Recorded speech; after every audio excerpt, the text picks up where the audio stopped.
Hi everyone, my name is Keith Brooks and this is Brooks Channel, and for today's video, we're going to continue reading the first draft of my Outcasts novel. This time we're going to be covering Chapter 6, which will be the end of the first official arc of the series and the halfway point of the book.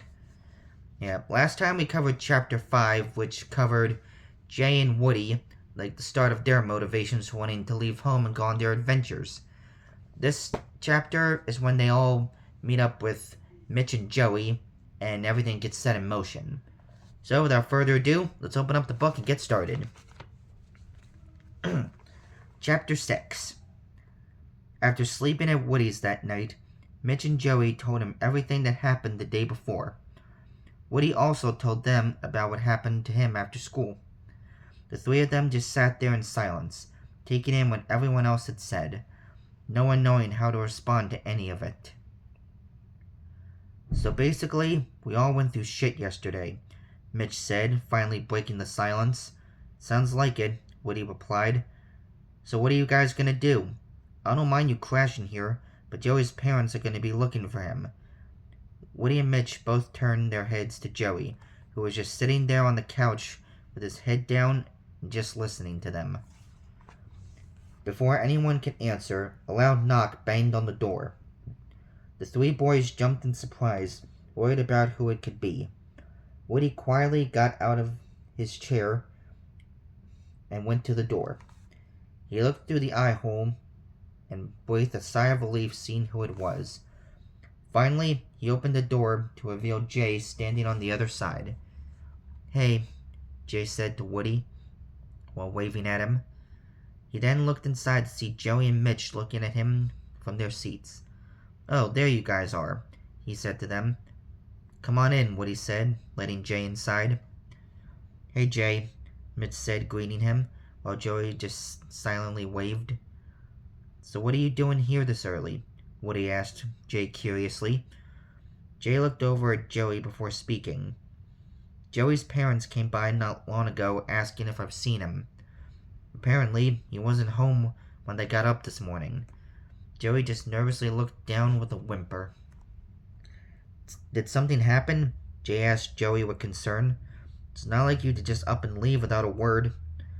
The others stood there silently for a moment before Mitch spoke up. "A lot of shit happened yesterday," he said. Mitch and Woody then told Jay about everything that happened the day before. "Damn," Jay said while taking in everything he'd just heard. "So what are you guys gonna do?" "Not sure about me yet," Woody replied, "but we gotta think of a way to keep Joey's parents from sending him away. Plus, we need to get Mitch's dad to let him come home." "No, you don't need to help me," Mitch said, standing up. He then turned to look at everyone, with a serious look on his face. "I was thinking about it since last night, and I made up my mind. I'm leaving town today." Joey and Woody both looked at Mitch in surprise, while Jay just looked at him expressionless. "What?" Woody said to Mitch out of disbelief. "What do you mean you're leaving?" "I mean I'm sick of this stupid-ass town," Mitch said to Woody. "We've been dealing with the same crap every day since we were kids. Everyone treats us like we're nothing and beats us up just 'cause we're not like them. And when we try to fight back, we're the ones that get in trouble for it. I'm just done with all of it." Woody stood up and turned to face Mitch. "Look, I get what you're saying," Woody said, "but think about this. None of us have ever left town before. Plus, you're still in high school, and without your parents, you've got no money. Thinking about leaving like this is just crazy." "No, it isn't," Jay said to Woody. Joey, and Mitch turned to face their friend, who was looking at them with a blank expression. "'Cause I'm leaving town too," Jay said. He stood there as the others just stared at him in silence. "You too?" Woody asked, in even more disbelief. "Are you guys for real?" Mitch Oh, hang on. "Are you for real?" Mitch asked, feeling the same. Sorry, got a little screwed up in the head there. Joey, meanwhile, stayed silent and looked at Jay with widened eyes. "I'm completely serious," Jay said to his friends.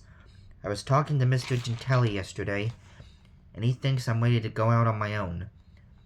He then reached into his book bag and pulled out a black and white notebook. And I know what I'm gonna do. Woody looked at Jay in confusion. A notebook? He said, unsure. It was Mr. Gentili's idea, Jay said to him. Before opening his diner, he traveled all over learning new recipes that would go into his menu. He settled on a little over 50 different dishes, so I'm aiming to top that by filling mine with 100. What's with you guys? Woody asked both Jay and Mitch. I'm sick of how we get treated here too, but none of us are even close to being ready to leave. Why can't you see that? I get what you're saying, Jay said to Woody, but my mind's made up. This is to start what I want to do with my life, and I'm not gonna wait to start it anymore. Woody just looked at him with a look of concern before Mitch spoke up. He's right, Mitch said to everyone. I'm tired of sitting around here too. I'm gonna set out and do what I've always wanted to, and become what I've always wanted to be. I'm gonna become a legend. Woody and Joey looked at him confused, while Jay just stared at him blankly. What are you talking about? Woody asked him. I'm talking about becoming a legendary hero and adventurer, Mitch said in answer to Woody's question. I'm gonna go all over and make a name for myself. I'll fight bad guys, find lots of treasure, and whatever else I can get into. I'll end up famous, rich, and have more women than I'll ever know what to do with. The others just looked at him with a deadpan expression at that last part. Mitch then looked over to Jay with a serious face. Let's go together, Mitch said to him. We can help each other reach the top. Jay stayed silent while walking up to Mitch and held his arm out to him. Mitch reached out and locked hands with him. Both friends smiled at each other in agreement. Woody jumped out of his seat again and looked Mitch right in the eye. Okay, seriously, you guys need to stop, Woody said in irritation. There's no way you guys will make it out there. You'll just get yourselves killed. Mitch turned to face Woody, his expression turning serious again. I get what you're saying, Woody, Mitch said to him, but this is something we've got to do. It might be the only chance we get to make something of our lives. Woody calmed down a little as Mitch said this. I get your point, Woody said. I have goals I want to reach too, but don't you think we could do all that here, at least until we're done with school? You really think we'll be able to do anything just staying around here? Mitch asked Woody. Everyone's already got their minds made up about us. They think we're all just a bunch of freaks and losers that won't amount to anything. If we stay in Highmore, nothing will change. Woody stayed silent, taking in everything Mitch was saying. I know you want to make things better for the mages here like your dad's been trying to do, Mitch continued. But even with all the work he puts in, and all the awesome stuff he's done for the town, most everyone still sees magic as unnatural and for the weak. And most of the stuff your dad does is way out of town, but most people don't even hear about. If you really want to help him change people's minds around here, then maybe you should start with the ones out there. Woody kept thinking about all that Mitch was saying. It made sense to him, as much as he hated to admit it.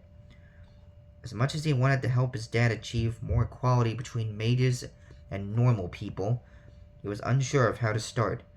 He was still too young to join the Sapphire Wolves Guild, and barely knew anything about the world outside of Highmore. The thought of leaving or his friends losing their lives out there scared him, yet everything Mitch was saying continued to make sense. Mitch then walked up to Woody and held out his hand to him. Come with us, he said with a genuine smile on his face. We may not be mages, but we'll help you any way we can. Woody looked at him for a moment, contemplating one last time. Finally, he reached down and grabbed Mitch's hand and smiled back at him. Let's do it, Woody said, feeling fully sure of his decision. Jake grinned at both of them before his face turned more serious. Good to have all that sorted out, he said to Mitch and Woody. But what do we do about Joey? They all turned to face their friend, who was still sitting on the couch in total silence, just listening to everything while unsure of what to say himself. Maybe we can try talking to his parents, Woody suggested. If we take the time to explain things to them, maybe they won't send him away. I doubt it, Mitch said. Well, we've got to do something, Jay said. Otherwise, who knows what'll... Stop! Joey bursted out, finally speaking up. I want to go with you guys. The others looked at Joey in silence, taken back by this unusual outburst from him. Joey, are you being real right now? Mitch asked him for assurance. I'm being completely serious, Joey replied. If you guys are really leaving, then please take me with you. Jay took a step towards him before speaking. Joey, this could be dangerous. We don't know. I know it's risky, Joey yelled at Jay. It's just, I won't have anyone else here if you all leave. Before we met, none of the other kids would let me play with them, and my parents always told me to go out and play anyway because they didn't know what to do with me. I don't want to be all alone like that again. So please let me come with you. They all stood there and listened to Joey's plea, listening to every word, seeing tears swell from his eyes as he spoke. They all remained silent for a moment. After he finished, Mitch then walked up to Joey and placed a hand on his shoulder. Of course we're not going to leave you, Mitch said, with a sincere smile on his face. We're all in this together, no matter what. Joey looked up at Mitch with tears still running down his face. A large smile formed on him as he jumped to hug Mitch, who hugged him in return, while patting his back. They let go after a moment with Joey wiping the tears from his eyes. Then it's settled. We're all going together, Jay said, smiling at his friends. So, how are we heading out of town? I still haven't thought of what to do for that myself. My dad usually just walks everywhere when he goes out of town for jobs, Woody said. But since none of us have ever walked further than one side of town to the next, it might not be the best idea. I might have an idea, Mitch said while holding his hand up. Meet me at the town entrance in an hour. I should have everything we need by then. Mitch then ran out the door, leaving the others looking at him in confusion. What's Mitch going to do? Joey asked the other two. Don't know and don't want to know, Jay answered. Let's just make sure we're ready to go. The three friends proceeded to gather whatever they thought they would need for their impromptu escape from Highmore, all while hoping that whatever Mitch had planned wouldn't end up with them all in jail. An hour later, Joey, Jay, and Woody stood by the town entrance as agreed. Somehow, they managed to not run into any adults they knew that would try to stop them. Now the three were just standing there, all wondering where Mitch was. Where's Mitch? Joey asked, sounding worried. Do you think something happened to him? Jay muttered, unsure of what to do. Hey, look, Woody yelled, pointing up the road. They all looked to see Mitch driving up in a gray sedan, stopping beside them and stepping out to greet them. Check it out, Mitch said with a smug grin on his face. In addition to the car, Mitch also had a pistol and a holster strapped to his right hip. Where the hell did you get those? Jay asked, both out of curiosity and concern for the group's safety. Well, the gun's from a guy that owed me one, Mitch began to answer. The car I got a good deal for. Back in town, Mitch's elderly neighbor stepped out of his house to find his old car missing. While frantically looking around, he turned back to the door to find the car's for sale sign taped on it, along with a small note. The man walked up to read what it said, looking more irritated as he did. Needed a ride out of town. I'll be able to pay you back the rest once I've made it big. Mitch Mason. The note had a $10 bill taped to it. The man just looked at it for a moment before he lost it. Mitchell! He shouted in anger. Come on, let's get going, Mitch called out to his friends as he got back in the car. Woody and Jay both rushed to the car, having a bad feeling about what Mitch had done. Come on, Joey, Woody called out to him. as he stood there wondering what had happened. All four friends quickly got into the car as Mitch started to step on the gas. "This is it, guys. Our first taste of freedom. Let's go!" Mitch shouted as the others shouted back. And so began the journey of four outcasted friends, leaving behind the home that shunned them to pursue their greatest ambitions. But as mentioned earlier, there are 6 outcasts in total. While 4 have just started their adventures, the remaining 2 had already begun theirs. And that's the end of the 6th chapter. I may have been a little awkward reading some of it and got some of the words mixed up, but hopefully you got the gist of it. It's basically just 4 out of the 6 main protagonists starting their journey. And for the second half of the book, it'll cover the other 2 on their own separate stories. And yeah, I'm still working on that half. I'm almost done with chapter 8 at the time of making this video, so I'll probably wait until I've finished the whole book before I get back to reading the chapters and videos. So yeah, I'll try not to take too long for that. But yeah, my awkwardness aside, I hope you enjoyed listening to the story. And like I said, this is only the first draft, so some of it may not have come out right, and I'll try to improve it over time. And yeah, now I'm so safe, so I'm just getting the video here. And as always, please let me know your thoughts about this war in the comments. And with that, I will see you all in the next video. Bye!